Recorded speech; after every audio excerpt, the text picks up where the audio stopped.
Tamil learners chemistry சேனலில் NEET ப்ராப்ளம்ஸில் problem number 80 நம்ம பார்க்க போகிற ப்ராப்ளம் இதுதான்.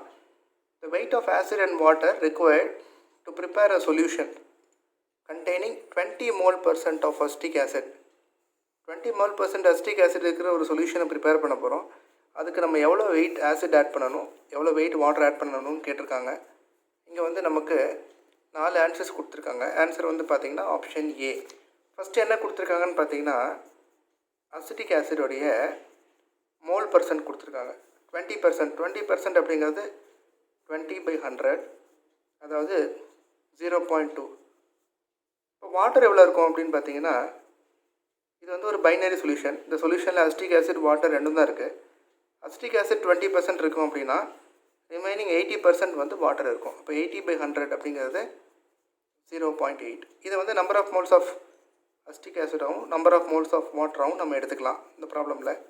ஃபஸ்ட்டு வந்து நம்ம அசிட்டிக் ஆசிடோடைய வெயிட்டை கண்டுபிடிக்க போகிறோம். அதுக்கு என்ன ஃபார்முலா அப்படின்னு கேட்டிங்கன்னா number of moles is equal to weight by molecular weight. நமக்கு என்ன வேணும் அப்படின்னு பார்த்தீங்கன்னா weight is equal to number of moles into molecular weight. So அதான் ஃபார்முலா.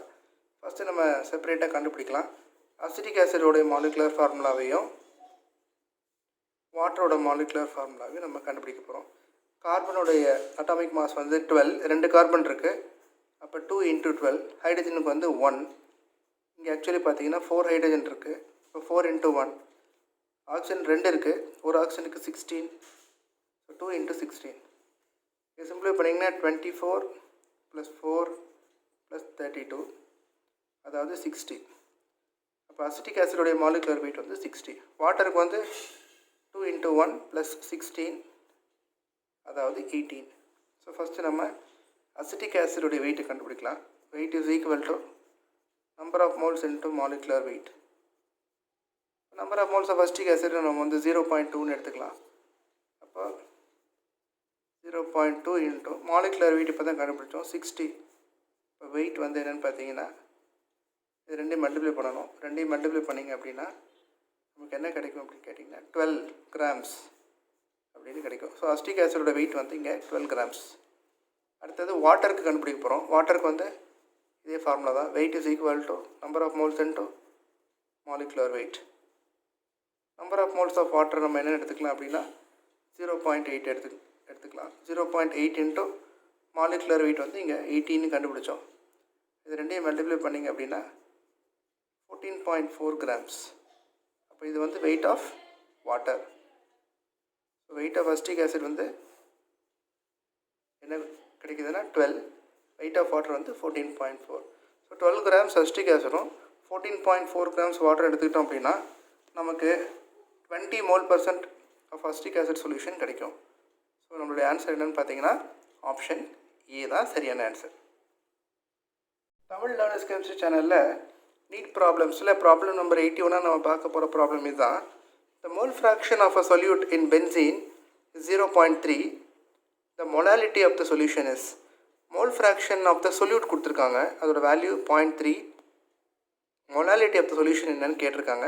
ஆன்சர் என்னென்னு பார்த்தீங்கன்னா ஆப்ஷன் டி, அதாவது 5.5 அப்படின்றது சரியான ஆன்சர். ஃபஸ்ட்டு இந்த மோல் கான்செப்டில் நம்ம தெரிஞ்சுக்க வேண்டிய விஷயம் என்னென்னு கேட்டிங்கன்னா மோல் ஃப்ராக்ஷன் அப்படின்னா என்ன? மோல் ஃப்ராக்ஷன் அப்படின்னா number of moles divided by total number of moles. So இதுதான் நம்ம மோல் ஃப்ராக்ஷன் அப்படின்னு சொல்ல போகிறோம். மோல் ஃப்ராக்ஷனுக்கு நம்ம யூஸ் பண்ண போகிற சிம்பிள் வந்து எக்ஸு. நம்பர் ஆஃப் மோல்ஸ்க்கு நம்ம யூஸ் பண்ண போகிற சிம்பிள் வந்து என். இப்போ உதாரணமாக நம்ம ஒரு எக்ஸாம்பிள் சொல்கிறனால இப்போ 2 காம்பனன்ட்ஸ் இருக்குது. ஏன்னு ஒரு காம்பனன்ட் இருக்குது, பின்னு ஒரு காம்பனன்ட் இருக்குது. இப்போ ஏவுடைய நம்பர் ஆஃப் மோல்ஸ் வந்து 1ன்னு வச்சுக்கலாம். இது வந்து number of moles of A. Number of moles of பியை வந்து 4ன்னு வச்சுக்கலாம் உதாரணமாக. அப்போ டோட்டல் நம்பர் ஆஃப் மோல்ஸ் என்ன அப்படின்னு பார்த்தீங்கன்னா 5. சரிங்களா? இப்போ மோல் ஃப்ராக்ஷன் ஆஃப் ஏ என்ன? Mole fraction of A is equal to number of moles by total number of moles. அப்போ ஏவுடைய மோல் ஃப்ராக்ஷன் வந்து ஏவோட நம்பர் ஆஃப் மோல்ஸ் வந்து 1, டோட்டல் நம்பர் ஆஃப் மோல்ஸ் வந்து 5. அப்போ ஏவோடைய மோல் ஃப்ராக்ஷன் வந்து 1/5. அடுத்தது பியோடைய மோல் ஃப்ராக்ஷன் கண்டுபிடிக்கணும். அப்போது number of moles of B by total number of moles. பியோட மோல் ஃப்ராக்ஷன் வந்து 4.5. இப்போ இந்த ரெண்டு மோல் ஃப்ராக்ஷனை நம்ம ஆட் பண்ணோன்னா என்ன கிடைக்கும்? XA plus XB is equal to 1/5 plus 4/5 which is equal to 5/5, அதாவது 1. பொதுவாக எல்லா மோல் ஃப்ராக்ஷனையும் நம்ம கூட்டணும் அப்படின்னா நமக்கு என்ன கிடைக்கும் அப்படின்னு பார்த்தீங்கன்னா ஆன்சர் வந்து 1ன்னு கிடைக்கும். Sum of mole fractions will always be equal to 1. சரிங்களா? சரி, இந்த கான்செப்டை நம்ம இங்கே ஞாபகம் வச்சுக்கணும்.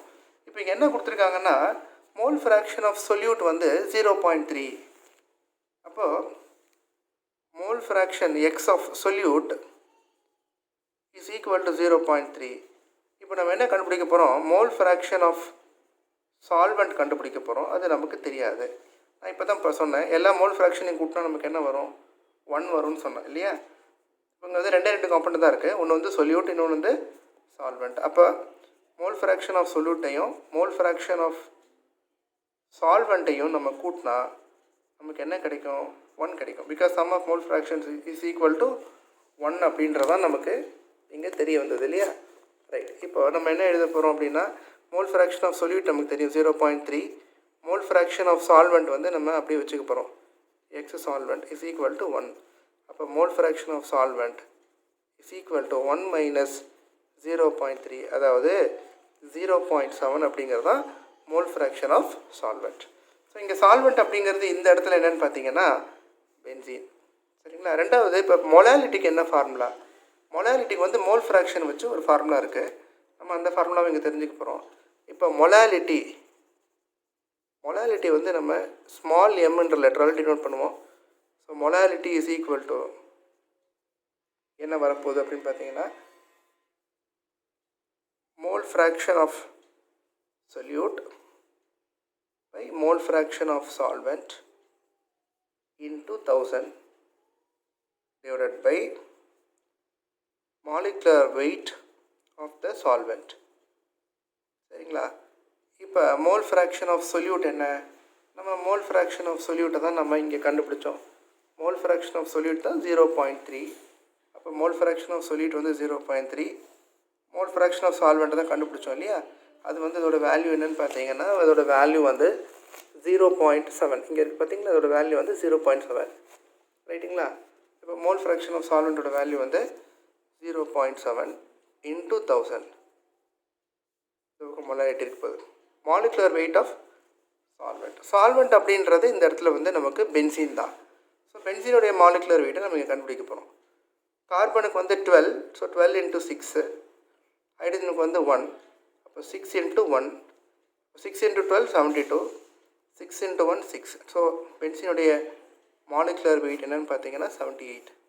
நான் அதை கொண்டு போய் இந்த ஈக்குவேஷனில் சப்ஸ்டியூட் பண்ண போகிறேன். ஸோ இது எல்லாத்தையும் நம்ம சிம்ப்ளை பண்ணோம் அப்படின்னா நமக்கு மொலாலிட்டி கிடச்சிரும். So molality is equal to நம்ம இதெல்லாம் சிம்ப்ளை பண்ணணும். நமக்கு என்ன கிடைக்கும்னா 5.5ன்னு கிடைக்கும். ஸோ நம்மளுடைய ஆன்சர் வந்து 5.5 அப்படின்றது சரியான ஆன்சர். ஸோ ஆப்ஷன் டி தான் இங்கே வந்து சரியான ஆன்சராக இருக்க முடியும்.